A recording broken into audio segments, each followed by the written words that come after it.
Hello, আসসালামু আলাইকুম everyone. প্রতিদিনের মতো আজকে নতুন একটি রেসিপি নিয়ে হাজির হলাম। আজকে শেয়ার করব চিকেন কারির একটি রেসিপি। তো চিকেনটা বানানোর জন্য আমি কিছু চিকেন নিয়েছি। তো এখন রান্নায় চলে যাই। তো রান্নার জন্য কড়াইতে তেল দিয়ে দিলাম। আজকে চিকেনে আমি 2টা আলুও ব্যবহার করব। তো এখন তেজপাতা দিয়ে দিলাম আর দিয়ে দিলাম গরম মশলা। এখন পেঁয়াজ কুচি দিয়ে দিলাম। তো পেঁয়াজটাকে এখন আমি ভেজে নিব ব্রাউন কালার হওয়া পর্যন্ত।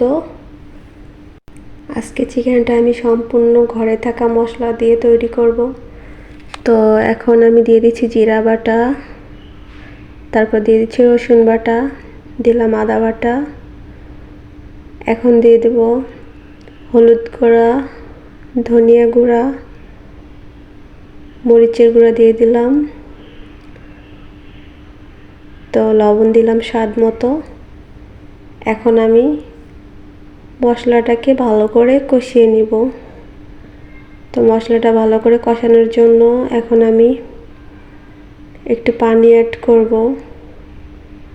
তো পানিটা দিয়ে আমি মশলাটা ভালো করে কষিয়ে নিব। মশলাটা যত ভালো কষানো হবে তরকারির টেস্টটা তত বেশি বেড়ে যাবে। তো আমি একটা টমেটো অ্যাড করব। তো এখন আমি টমেটো কুচিটা দিয়ে দিলাম।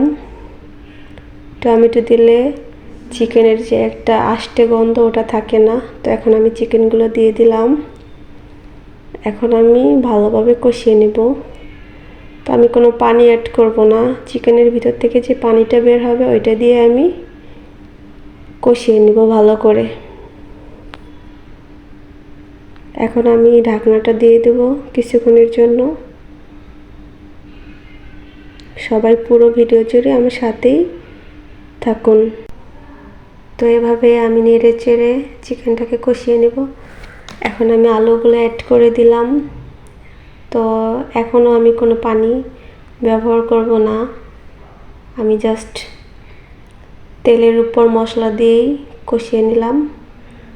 এখন আমি পানি অ্যাড করলাম পরিমাণ মতো।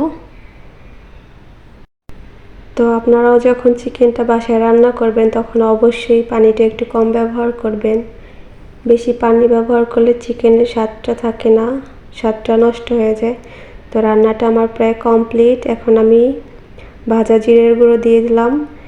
এখন আমি ভালোভাবে মিশিয়ে নিচ্ছি। তো আমার রান্নাটা প্রায় কমপ্লিট। এই যে আমার রান্নার ফাইনাল লুক।